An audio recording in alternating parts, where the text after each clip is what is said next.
everybody, and welcome back to the Amazon EU Masters. My name is Munch. I'm joined by Jamada once more as we head towards our 5th game of the day. And when we came into our 4th game, we were talking about how 50% of the scenarios still had tiebreaker situations. Well, that last matchup's kind of ruined that statistic because now we only have one scenario remaining where a tie can still occur. So everyone at home going to be praying that Giants win this next one, and then we have the Unicorns winning our final game. That's the only way we still get a tie, Jamada.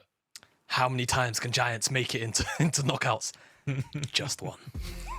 It's that simple. Giants have to win, and then they have to hope that Vitality lose. Otherwise, they are not going to be advancing. And LVP are only going to be sending Heretics in 2 quarters, and that will definitely be a bit of a shame. Yeah, it certainly would be. And the other thing as well is Zero Tenacity, Z10. If they win this game, not only will it be the only game they win of groups, it will also just annihilate the chances of a tiebreaker, which to me is kind of funny. Just the one last little goodbye message as they leave the tournament. All going to be found away, answered by a Trundle here so far in the draft. Yeah, all right. So let's see where we end up going here, trying to steal away some of the safety that Antonio is very willing to pick up inside of things like the Ornn, of course. Seems like they're just going to fill up with the Ophelia. So far, no Draven, no Kalista, things like the Yuumi, Lulu still up and available. As I say it, there goes the Draven. I think we're probably looking at a Kalista ban from, I was going to actually maybe suggest Giants, but Z10 are going to take it off the board themselves. And I think at this point now, it's more about where Giants actually want to attack. More specifically, the Annie is what comes to mind. Do you really want to allow Sebekx on that comfort pick? It seems like for now, they'll happily potentially let it go through, but Renekton will be the answer on top of that. So let's see where Z10 go for the opener. Yeah, we'll have to see. I mean, a lot available. We talked through a lot of the picks in the previous draft, but, you know, things like the Poppy, a lot of teams like the Wukong, there's a lot of junglers, the Vi as well available, the 280 carries in Sivir and Zeri, both first pickable, but Azir actually going to be the decision here from Z10, getting Sebekx set up for success. Yeah, and we've seen a fair amount of very early priority on Azir throughout this Amazon EU Masters, and Giants are just going to respond with Sejuani plus that Lucian, so you can expect that the Nami will be coming out in R3. It's more about how Z10 are actually going to anticipate this and actually respond, because Sejuani flex between the jungle and the top lane, so you don't necessarily have to show your jungle card just yet. How are you going to respond to the bot side map with things like the Draven and the Kalista gone? Will you just go towards, you know, Sivir and scaling? Will you go towards the Zeri? It seems like the answer is just going to be the Sivir. It's a slightly more stock standard. Yeah, who would have guessed? And the Yuumi's still there for Z10 as well. If they want to take it, it would mean that you would get absolutely blasted in the bot lane, but it's going to give you very consistent scaling. Looks like they will go towards the Vi, potentially hovering over that option. And honestly, I don't mind it, trying to get some lockdown from the get-go. We saw how well it worked for the side of Unicorns last game. Yeah, we'll have to see. The Vi will be locked in. I just will say, I'm glad we get Keduii being aggressive in the bottom side. Yep. When you think of Keduii, you think of like the Tristana. You think of this man going in. Lucian definitely a pick. He can do that on the Nami locked in. I'd love to see a Lulu ban, right? This Sivir Lulu so difficult to aggress upon on the bottom side. The polymorph just ruins Lucian as well.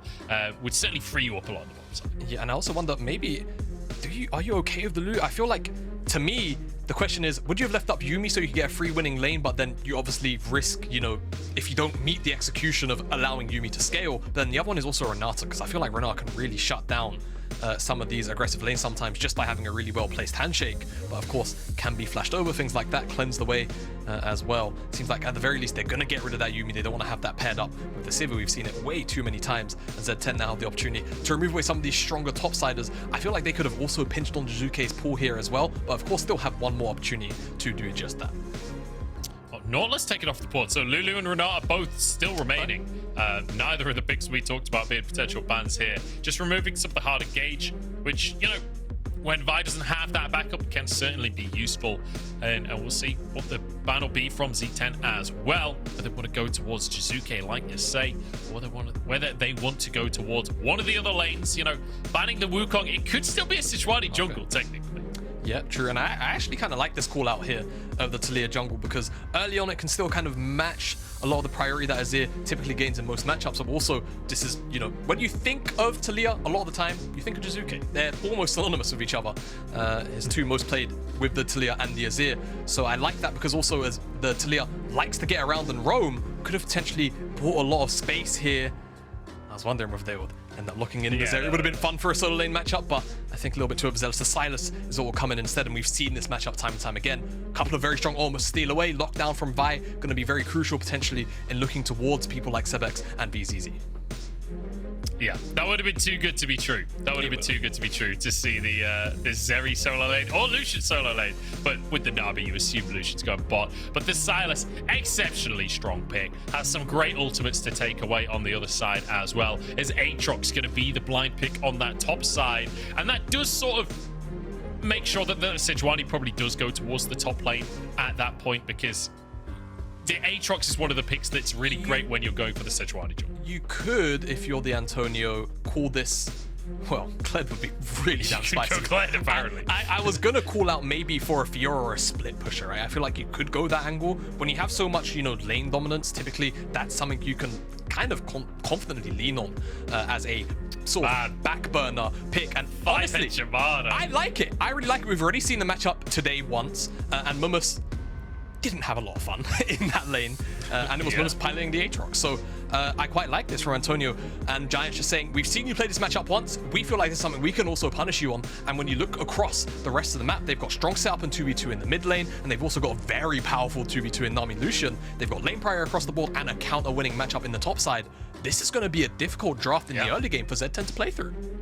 And you've got melee laners with a Sejuani jungle, which is like the dream. And then you've got an aggressive bottom lane. Feels like Giants want to go all out. This is their last game in groups. They need a win here if they want to make it out of the groups. And they're saying, no holes barred. We're going all in. We're going aggressive. And we want to take control of the game ourselves. Over to Z10 then. What's the game plan coming in for these guys? Like, talk me through this composition. Oh, I mean, realistically, survive and scale, right? I think you have the opportunity maybe to try and play through the top side and shut down the Fiora very early on, but again, Aatrox's CC, it's very telegraphed, right? It's very repostable, basically, from the side of Antonio.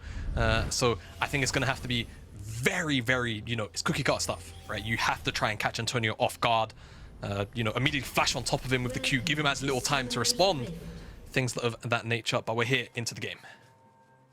Yeah, we're on to the game, and look at this. I said Giants, no holes barred. They're going to go straight in for a level 1 play. Spotted out by Sebekx, though. Just going to get some vision down. So they'll know what's going on in the level 1. As we see, Vi moving over. Will not actually answer the vision there. I expect Ryuzaki to drop a ward onto the red buff himself, but will spot Jiizuke moving over. So you anticipate that he's still going to know Maxlore's on the top side. Yeah, exactly. Curious to see where Maxlore actually wants to play towards, because I feel like this is kind of like a jungler's dream. You have 3 winning lanes, and sometimes that can come back to bite you, because in a sense, 3 winning lanes doesn't inherently mean 3 high economy lanes, but when you have winning lanes, you want to try and play around them naturally. So that could actually spread a lot of Maxlore's resources quite thin. And I was going to potentially suggest a map split, but towards the bottom side of the map, they're going to go towards the top side. Mumus will be spotted out here, and Permafrost stacks are getting stacked. Oh my goodness, Mumus in big trouble. There's the stun, and already first blood. And Mumus in a terrible matchup, being countered by the Antonio. And now the Antonio has 400 gold to start the lane.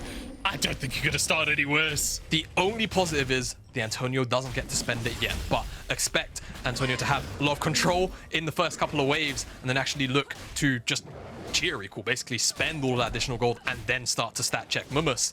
I'm also really curious to see how exactly Antonio goes about playing the lane after he spent that gold. Now, Ryuzaki's done something kind of cheeky here, and he hasn't smited and he started on Wolf, so he's going to secure his grub because Maxlore shouldn't be able to finish this one up. So really nice to kind of deny this one away. Now Maxlore down the count. Wait, which emote? That's my man. Bring it out, the swag. 0-5, but he got his grump. We take those here at EU Masters. Just taking about trade, but Ryuzaki, you have won my respect, my man. That was just beautiful. But still, very smart from Ryuzaki, because now Maxlore, if he wants a fast level 3, he's going to have to go down towards the bottom side. Trades come in down here, and honestly, doesn't look too bad for VZC and Wojtus here. Yeah, very nicely done there on the Sivir and the Lulu, winning out the trade. Keduii, this is the thing, the burst trades gonna go the way of Lucian and Nami, but if they can extend the trade, Sivir and Lulu are gonna win every single day of the week. Yeah, exactly. I mean, you kind of have to think as well, Advienne kind of brings a little bit of sustain over time, but if you're trying to play out these trades aggressively, how often will you be able to sort of play the lanes a little slowly? The answer is not too much now. Ryuzaki, he snuck around here to potentially eye up Jiizuke, has been playing out a lot of the trades very, very aggressively, trying to force the issue early on. You won't get punished, and again, this is the lane where I'm really looking forward to a lot of the action unfolding, just because the Antonio, in a winning matchup where we've seen Mumus already abused today, having the gold lead from that kill. Yeah. It's kind of a ticking time bomb already.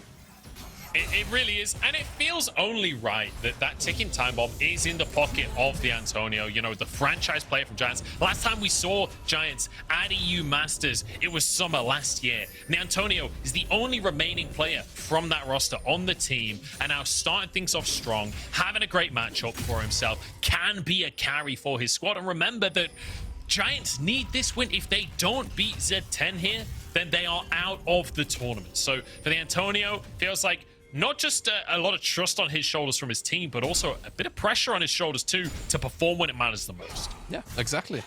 And they gave him the R5 pick. And I think, if I recall correctly, though I'll go double check with my own stats, I'm pretty sure he's only played the Fiora just the once throughout the split.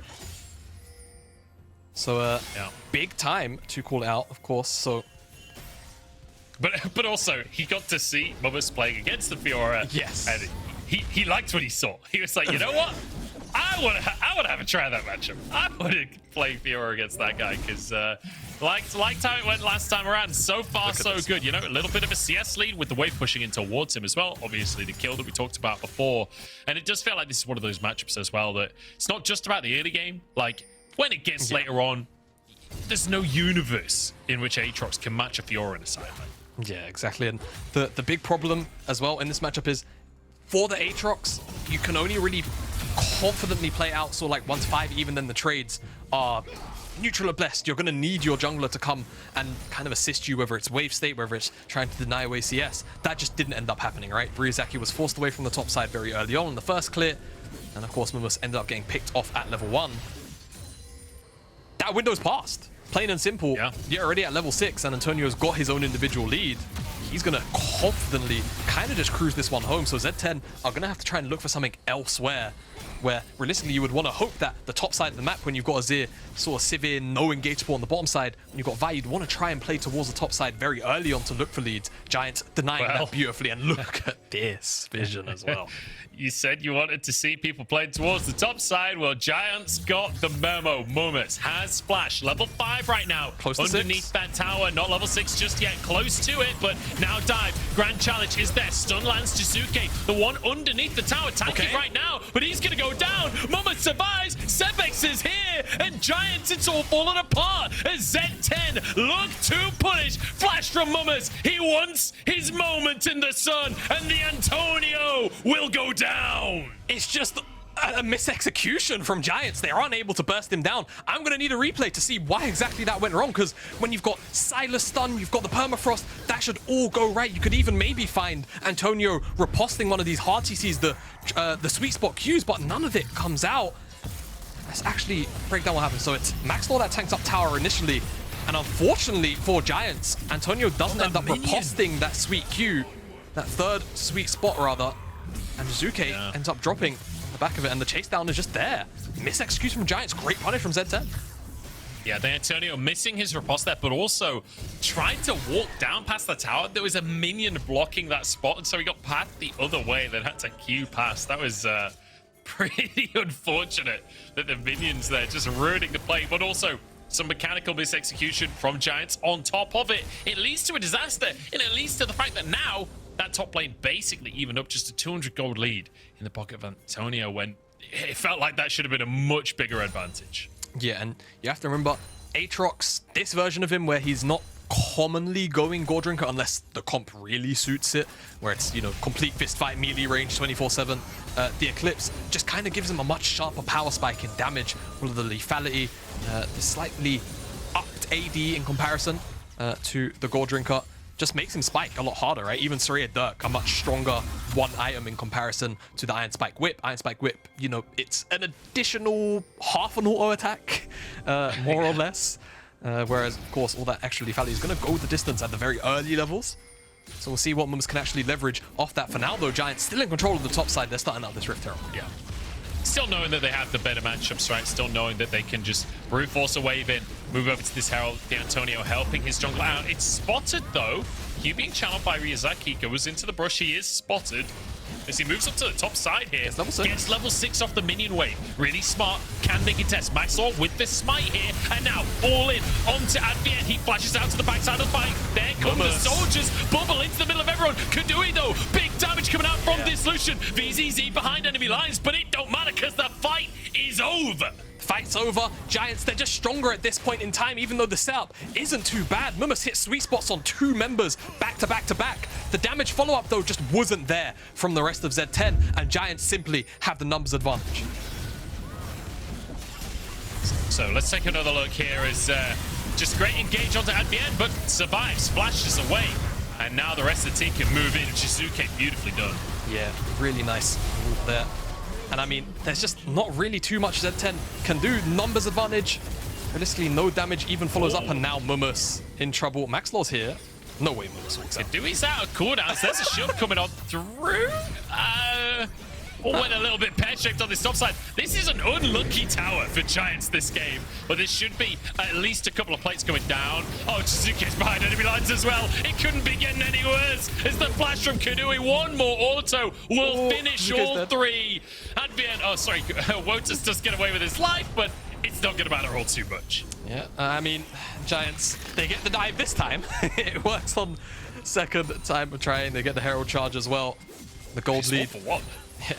Yeah, you know, you take it. Don't worry, don't worry about it. It's all right, man. It's okay. Up several thousand gold. We'll get a look at it again as let's see how Mumus ended up. So they tried a bit of bush cheese here. Honestly, not too bad. You can see how much damage Mumus has available to him at this early stage. Again, you know, sort of Dirk against that Iron Spike Whip, but no one's able to layer in the damage. Maxlore was going towards Ryuzaki instead of Aatrox, and Herald comes out, but again, it's about the rotation here from Jiizuke. He's first to the mix, and that's 2 times in a row where Giants simply just have more members available to a play compared to Z10. Yeah, Jiizuke with that double kill, but does go down to the tower in the end, while Keduii trying to chase down Wojtus. And now we reset for a sec. 2,000 gold lead in favor of Giants. Remember, they need this win. You can feel like how much presence they have in this game and how important this one is to them to make it out of the group stage once again. But the question will be, can they keep the ball rolling? Because what we've seen from Lucian comps across the world is that, yes, you get a lead in the early game. Can you extend that lead in the mid game? Can you keep pushing forwards without throwing that lead away and find yourself in a position where you're uncontestable at the late game? Yeah, it's not something we've seen done by many Lucian Nami lanes, but early leads usually come through, and so far for Giants definitely has been the case. Gale Force is there. Really need to wait for the mandate to come out, and then that one-shot potential is certainly available. Such a powerful duo, and right now you can see Giants finally kind of starting to pay attention to the bottom lane. It feels like it was mostly untouched, but priority again came from this lane. It's why they ended up winning out on the Herald fight, right? They got that first move. Now maybe they'll potentially start to look at this dragon. Yeah, we'll see if they can grab that dragon. Remember, first strike of the game went to 0 Tenacity. Maxlore moving to the bottom side here. Spotted on the control ward. Should just buy space for Keduii to grab himself some turret plates. Deny some minions as well from this bottom lane. Z10 being denied here. Great stun comes out from Maxlore. And I feel like this is one you shouldn't have stepped up to contest. Maxlore actually flashes, trying to chase down the Sivir there. And Sebekx has TP'd to the tower in the meantime to deny the further play. So weirdly not going as well for Giants as you would have expected. Yeah, not going as well. It looks like there was a 2v2 on the top side, which Jiizuke tried to respond to with his teleport. And they actually take down Ryuzaki on the trade. And this game has been janky. This game has been so strange. I feel like none of the plays have gone the way that you anticipate they'll go. Top side? All right. So what happens here? Because 2v1, a good riposte? Good riposte. Okay. It's that simple. But fortunately, Momus was tanking the tower. The issue is Ryuzaki just can get run down at this point. Even though Jiizuke misses out on the chains initially, see Antonio able to still get forward. It takes a little bit longer. Maybe if they cleanly execute Ryuzaki, they could also go for Momus. But fortunately for the Z10 side, they're able to escape, and Giants still win out on the play. Yeah, so still winning out thanks to that play on the top side. It's a 4,000 gold lead now for Giants. And, you know, we've been talking about, can they keep snowballing? Apparently the answer is yes so far. As they look for more as well. Ryuzaki going in onto the Antonio, wanting to repeat the play from earlier, or wanting to get revenge from the previous play, but won't find his mark. It means that the Antonio can just clear this wave under tower. Yeah, and this is why the Antonio picking up the Fiora here is such a powerful pick, because almost any other top laner in the game, it's really difficult. Or it's very easy to lock him down. Riposte can't stop everything, and now there's no mana. No mana under the tower here. The Antonio, one more turret shot. He actually gets it. He actually answers in the top side, 1 for 1. And they tried so hard. Zero Tenacity will be rewarded with a couple of plates, but Maxlore is here. It's just the one plate and a 1 for 1. Yeah, it's not the best. And on the bottom side, look at this, man. BCZ, I'm not going to say he's straight up in danger, because there is no one else rotating from the side of Giants, but, I mean, they could have certainly looked for a little more poke damage between Advienne and Keduii, who, by the way, has picked up that Imperial Mandate, so all that additional burst damage that Lucian gains access to because of the item is now there and present, and expect to see a couple of assassination attempts from this bottom lane duo onto either VZZ or Wojtus. Yeah. And you could see that Sebekx was starting to lean towards that bottom side as well, right? So Keduii, while they probably had the damage, which you could see, like you say, the Gale Force Imperial Mandate, they had the damage to go for a dive there, but with Sebekx potentially able to roam, they didn't want to go for that play. They didn't want to overstep and throw it away, because remember, Giants need this win. Giants want to keep themselves alive here, so you don't want to overforce just for the sake of it and end up throwing away your chances of making it to the quarterfinals. Exactly. Need to play everything out cleanly just to give yourself a shot. 3-3, maybe not the groups that Giants wanted, especially when he looked towards Heretics, who had a very strong showing, even in some of their games against BDSA. Now Giants find the pick onto Wojtus. He gets almost one shot.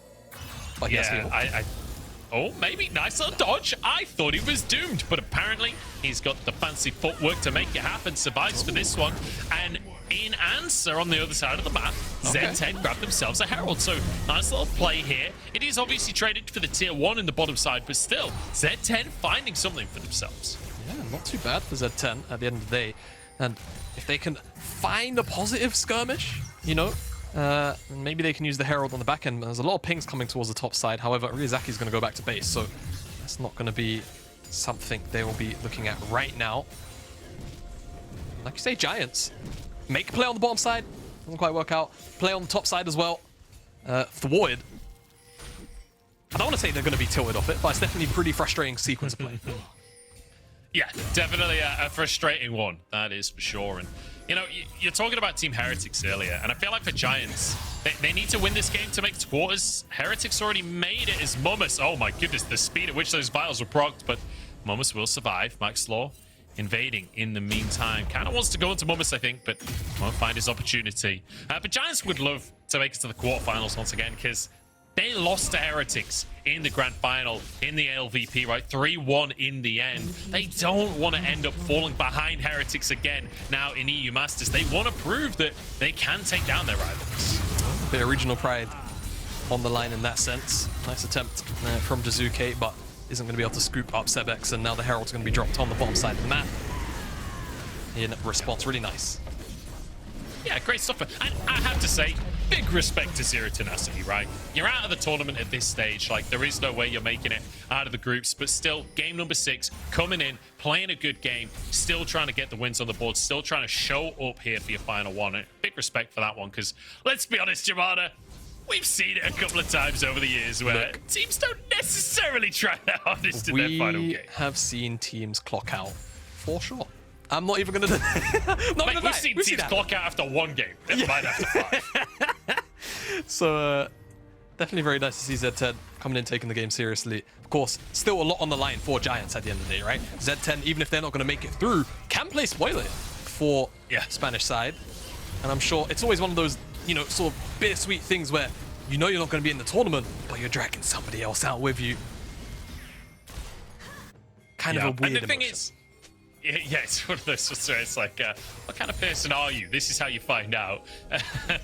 But if Giants win this one, for them to make it on through, weirdly enough, they're gonna need the Unicorns to win their next game as well, and then we go into a tiebreaker. Like for Giants, this is just the beginning of a long journey. This is the first step on a road. Whereas for the side of Vitality, you know, if Z10 wins here, fantastic news. They'll be able to get second place. But also, if Vitality can win their next game later on tonight, the next game after this one, they'll also be able to qualify themselves. So for Giants, it's a much more difficult road. Even though there's the potential of that tiebreaker, it's difficult to achieve. Exactly. Nothing's really in their hands besides this game. So they do have to show up and deliver. Ending the group at 3-3 with a certainly mean a little bit of inconsistency shown on the Rift. Yeah. And they're going to need to be very consistent when it comes to these final two games if they are allowed that tiebreaker. Yeah, it's kind of interesting, right? Because on paper, the Giants' route is easier in the current schedule, right? Where Giants need to win against Z10, and then Unicorns need to win against Vitality, which I'd argue are the favorites in both of those matchups.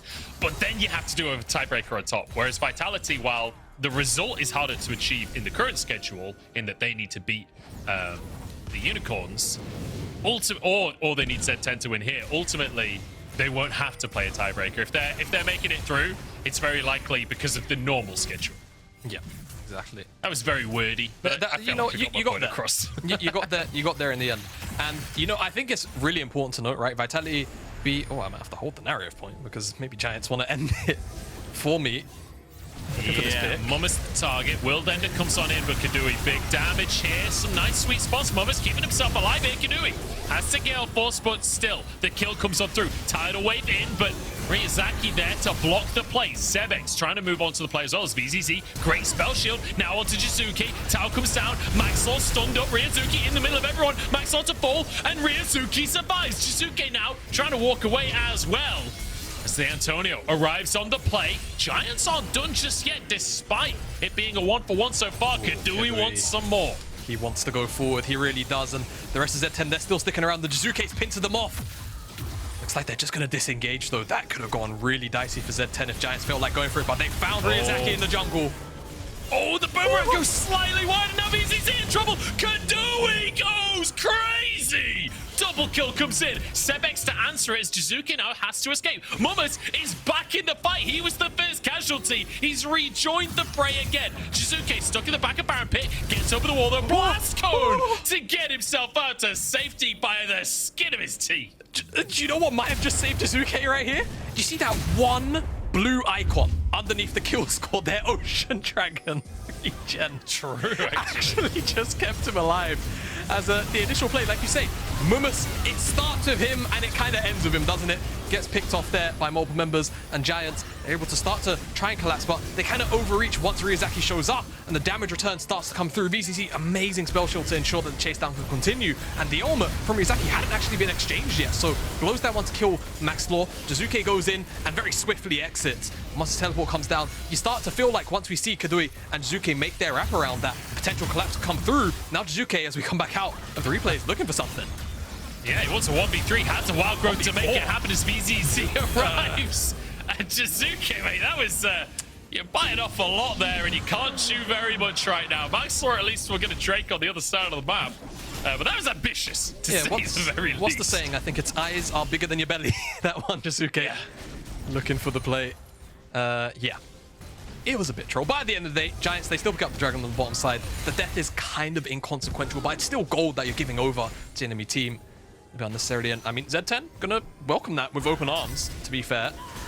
Again, Sivir, Azir, scaling is really safe. And honestly, even Aatrox is gonna have a solid case of scaling in this game, right? 3 melee champions, even if one of them is a little bit hard to kill in the Antonio. Short range champs from Keduii and Advienne as well. could find himself with a lot of targets to hit. So this game, despite the gold difference, isn't exactly over yet. And actually, I want to bring our attention to the items, because I've been hitting on this point a lot, and I'm going to hammer it home until I'm no longer a caster. Gold differences can be so deceiving. We spoke about it earlier. Sure, Giants up 4k right now. Look at the items in the inventories, right?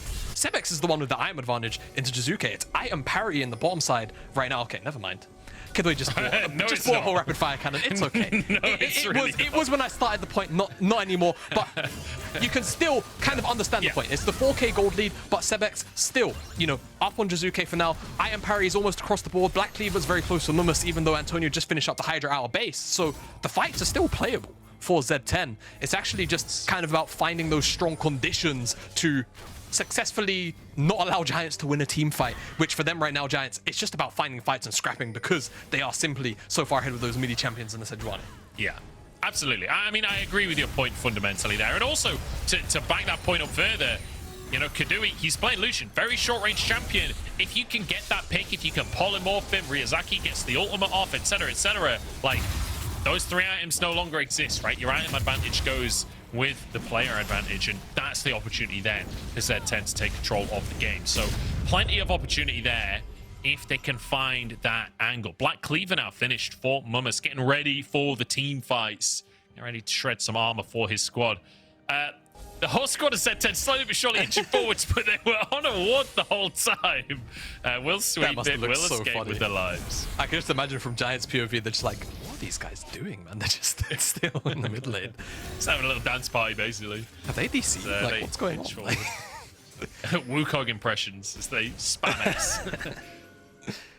Oh dear. But now, Giants moving up to the top side themselves. Keduii wants a pick. Ryuzaki's the one to be picked up. Never mind the Lucian. As Wild Growth going to be forced on out. Keduii flashes out to avoid Mummus. Jiizuke there. Sebekx found the play. They found the Lucian. That's the pick we were looking for. The Antonio, though, on the back line can't find the kills. Maxlore in a 2v1. The Antonio 3v1. Mummus falls now as Giants, they've juggled the aggro.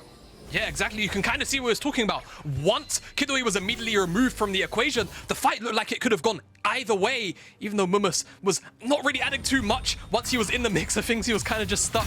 A bit of chain CC there.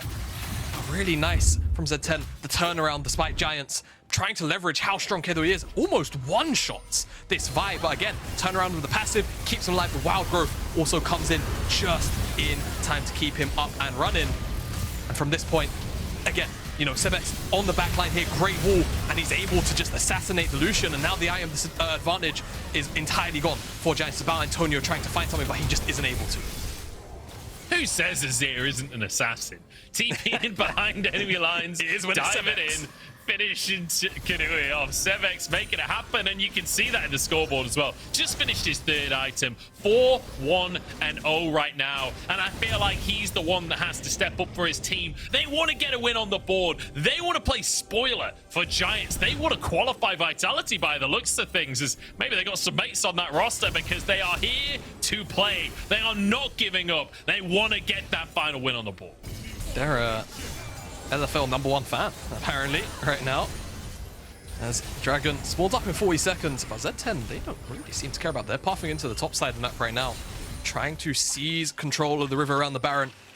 I feel like right now, Giants don't necessarily have the most threatening lane assignments. You can see it's actually Jiizuke up in the bottom side of the map. Antonio doesn't have teleport, so that's why the lane assignment is happening like this. Still able to pick up the tower. You can see that Mummus can't really step up and stop him from doing that. Z10, they threaten the Baron again. Do they want to go towards the Dragon? Looks like it's going to be the latter. And if they can make it in first, honestly, I feel like they have a very solid shot. Right now, Jiizuke still in the bottom side of the map. He's basing. Looks like he'll teleport back. Yeah, TPing in. This would be soul point for Giants, remember, as they're grouped up. They do have a pretty monumental gold lead. It's a 6,000 gold lead in favor of Giants right now. That is not something to be sniffed at. And we've got to keep our eyes on Keduii, ultimately. He got caught out in the last fight, and that evened things up. But if he can operate freely, he'll be a monster. Antonio engaged upon. Great riposte. Dashes out of the play as well. Ryuzaki now on the front line. Tidal wave across the entire team. Calling is there. Ryuzaki low. And they're just shredded into the blender they go, and down everyone falls. Momus left wondering what went wrong, hoping for his own mummy at this point. It's now down the middle. Oh my god. Giants get sent. I think they've got the way for it, so yeah, this is just a clean ace into a random end off of a 4th dragon fight, and what a tidal wave from Advienne that was as well. We said the targets had to be Keduii for Z10, and they just weren't able to find him because Giants tear them apart.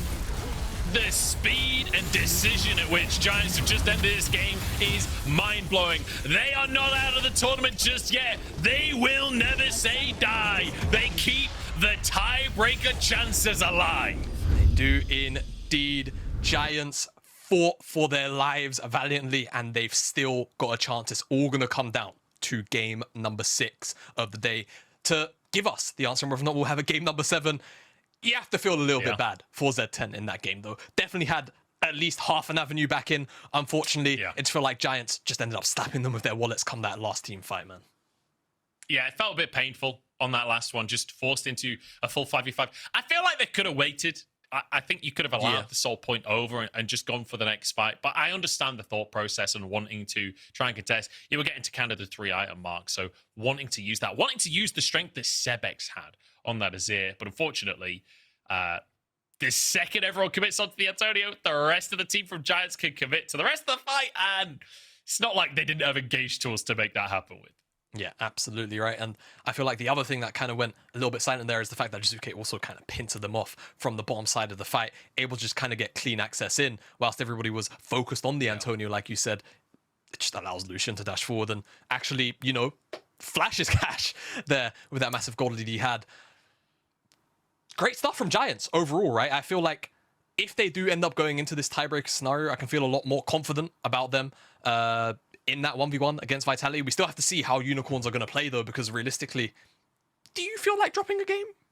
Probably not. It's one of those pride things going 6-0 in groups. So Vitality, we still have a mountain to climb as well if they are to qualify and stop Giants' potential comeback in through the tiebreakers. All right, well, I believe we do have an interview with one of our winners here, as we'll see who we're going to be chatting with. And a fantastic game here coming on through. Keduii, how are you doing, mate? Great Lucian performance, I have to say. That final team fight, the damage you were dishing out was terrifying. Thank you. Yeah, wasn't still the cleanest game, but we take the win.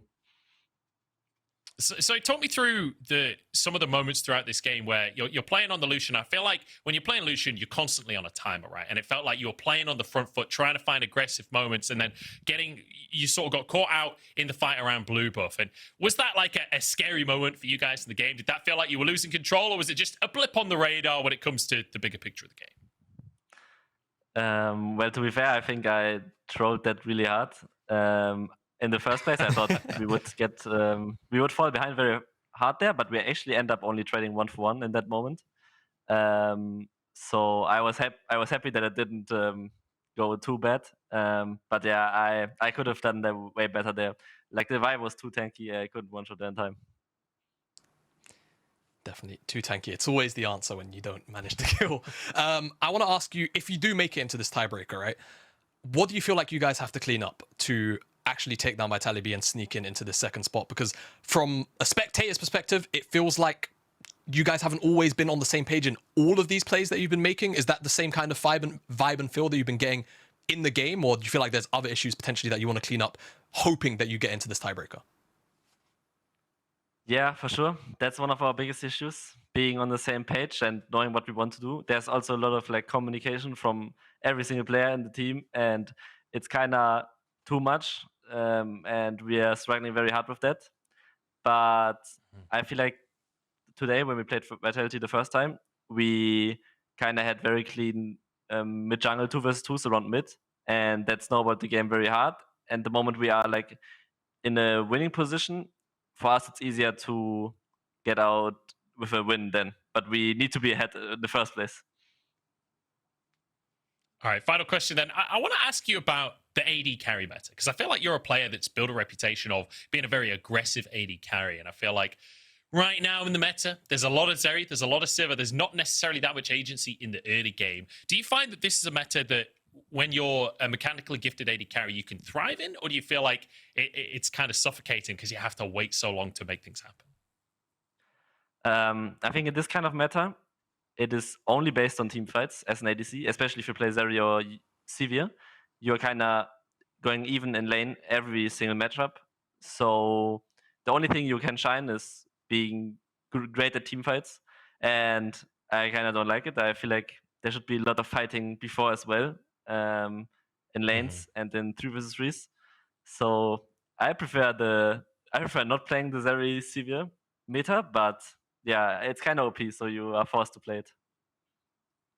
Yeah, I'm definitely on the same page as you there, and I'm ready to see the end of Zeri Sivir at this point. But thank you very much for chatting with us, Keduii. I'm sure you'll be crossing your fingers and your toes, hoping that Unicorns win this final game, and maybe we'll see you later on for a tiebreaker. But thank you very much for the interview. Hope so too. Thank you very much. Goodbye. We'll potentially catch him later on. But Jamada, well, we definitely had a performance coming out from Giants. We said they needed to come in, they needed to look strong, they needed a commanding finish to their, standard games, their regulation games here, and they definitely gave us that on the plan. Yeah, definitely. This is kind of a case study of what can make Giants look like a very strong team, the strong team that we've come to know them from domestically in the LVP. And again, at least to me, to instill confidence that if they go into this tiebreaker, they have a shot, they definitely had to play this game out cleanly. And for the most part, there was definitely that, right? This topside dive, pretty much mostly well executed. I think there was only one play that went awry, and it was the play prior to this. That was kind of a dive where Mumbus was able to turn it around with his mid laner. Beyond that, though, I feel like Giants did everything by the books and ensured that they denied as much from Z10 as they could, whilst also gaining as many resources as they could for their strong side through Keduii on the bottom lane. Yeah, the Antonio playing this dive so well as well, right? Great riposte, and then the chase down from him and his squad to finish the kills off. Really, really nicely done. And it felt like once we got to that mid game, Giants just continuously aggressive, which is what we needed to see from them.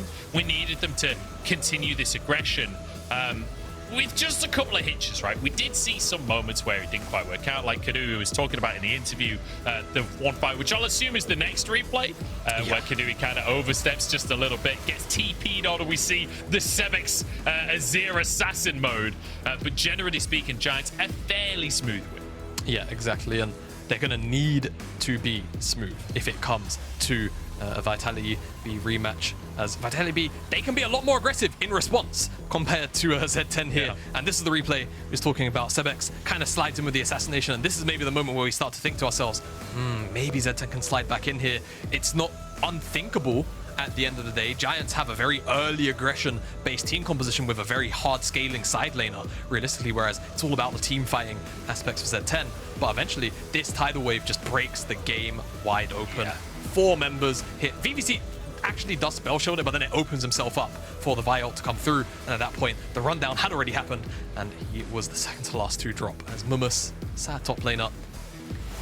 He's cleaned up. I mean, there's only so much Mumbus can do on the end of that play. Advienne, absolutely insane tidal wave there. And, we heard it from Keduii in the interview. He felt that previous play was going to be more of a hindrance than it was. But then we see that final team fight. It's like, okay, that the previous play did not matter at all. Is that gold graph? Like, it's almost doubled, and they end the game off the back of that one team fight. You can see exactly where the team fight happens. Exciting stuff for Giants, though, I think, right? If you're a Giants fan, I would imagine seeing them clean up Zero Tenacity in such convincing fashion compared to their original performance against them in the first round robin, definitely has to instill you with a little bit of hope, especially after they've already taken down Vitality B, who you expect, should show up against Unicorns. Whether or not Unicorns will take them down, we'll have to obviously get around to it. But Giants, crossing their fingers, crossing their toes, I'm taking your words here, that it will be this tiebreaker scenario. It's going to be exciting. We have one game left today in regulation play, and we're back to the start of our day with a 50% chance of tiebreakers. We'll see who takes it. It's Unicorns up against Vitality right after this.